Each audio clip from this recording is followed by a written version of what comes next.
पंडित दीनदयाल उपाध्याय की पुण्यतिथि पर एक श्रद्धांजलि सभा का राजधानी लखनऊ में आयोजन किया गया, जिसमें बीजेपी के प्रदेश अध्यक्ष स्वतंत्र देव सिंह, कैबिनेट मंत्री ब्रजेश पाठक समेत बड़ी संख्या में वाल्मीकि समाज के लोग मौजूद रहे। इस दौरान भारतीय जनता पार्टी के कार्यकर्ताओं को सम्मानित भी किया गया। वहीं वक्ताओं ने कहा कि दीनदयाल उपाध्याय के अंत्योदय के सिद्धांत को सरकार ने लागू करने का काम किया है और समाज के अंतिम व्यक्ति के चेहरे पर मुस्कान लाना हमारा उद्देश्य है। सरकार समाज के हर वर्ग के लिए कार्य कर रही है। वहीं विपक्ष पर निशाना साधते हुए कहा कि वो लोग विशेष और क्षेत्र विशेष के लिए कार्य करते हैं, लेकिन बीजेपी सरकार ने हर वर्ग के लिए कार्य किया है। आज श्रद्धेय पंडित दीनदयाल उपाध्याय जी की पुण्यतिथि के अवसर पर हम लोग उन्हें श्रद्धांजलि अर्पित कर रहे हैं, उन्हें याद कर रहे हैं।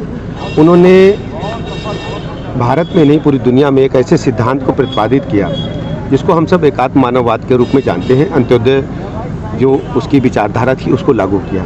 मतलब समाज का जो अंतिम व्यक्ति है उसको भी हम मुख्य धारा में लाएंगे, यानी उसे खाने पीने की दिक्कत न हो, कपड़े की दिक्कत न हो, दवाई की दिक्कत न हो, उनके बच्चों को पढ़ने की दिक्कत न हो, उसके पास एक सोने के लिए घर हो, छत हो। तो सारा व्यवस्था ये सोचने का उनका था कि पंडित दीनदयाल उपाध्याय जी ने वो चाहते थे कि जो समाज का वंचित वर्ग है उसको भी हम सेवा कर सकें। जब तक एक एक व्यक्ति भारत का सुखी नहीं होगा तब तक वो चैन से नहीं बैठेंगे। ऐसे थे पंडित दीनदयाल उपाध्याय जी। उन्हीं की विचारधारा के आधार पर आदरणीय प्रधानमंत्री नरेंद्र मोदी जी, आदरणीय मुख्यमंत्री योगी आदित्यनाथ जी, हमारी पूरी सरकार काम कर रही है। हम सब मिलजुल करके आज उन्हें श्रद्धांजलि अर्पित कर रहे हैं और साथ ही साथ ये भी हम लोग वचन ले रहे हैं कि हम सब मिलकर के अंत्योदय योजना को सफल बनाएंगे। समाज के अंतिम व्यक्ति के राहुल जी हों या दूसरी पार्टी के नेता हों, वो लोग फ्रस्ट्रेशन के शिकार हैं। जिन लोगों ने अपने पैदाइश काल से सत्ता को देखा हो और अचानक उनसे सत्ता चली गई।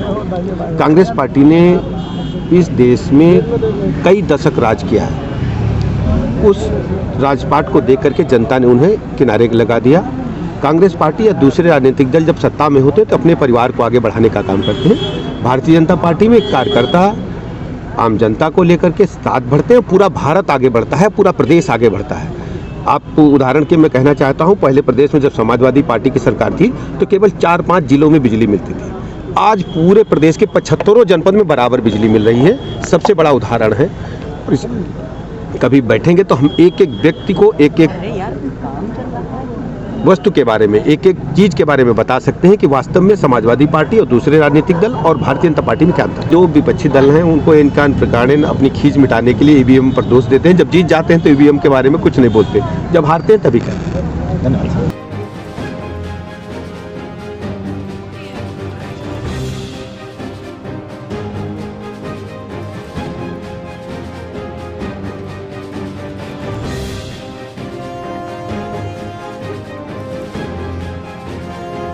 फिलहाल इस खबर में बस इतना ही।